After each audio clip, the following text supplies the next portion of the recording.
रामू किसान अपने खेतों से बहुत प्यार करता था। सालों से उसने मेहनत करके अपनी जमीन को उपजाऊ बनाया था, पर पिछले कुछ महीनों से अजीब घटनाएं हो रही थीं। रात में खेत से सरसराहट की आवाजें आती, फसलें खुद ब खुद मुरझाने लगती और मिट्टी में गहरी दरारें पड़ने लगी थीं।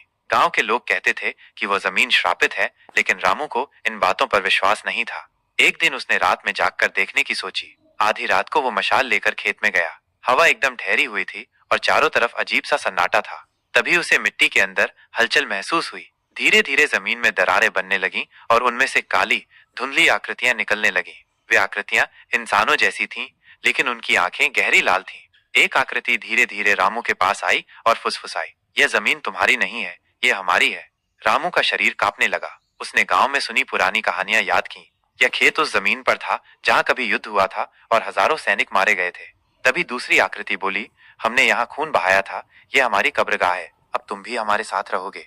रामू घबराकर भागने लगा, लेकिन उसकी टांगें भारी हो गईं। मिट्टी ने उसे जकड़ लिया और धीरे धीरे अंदर खींचने लगी। उसकी चीखें रात के अंधेरे में गुम हो गईं।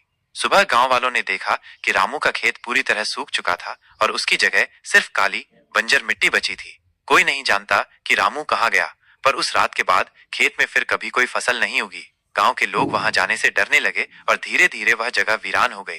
कहते हैं आज भी अगर कोई रात में वहां से गुजरता है तो उसे मिट्टी के नीचे से किसी के चीखने की आवाज सुनाई देती है। ये खेत अब हरा नहीं होगा,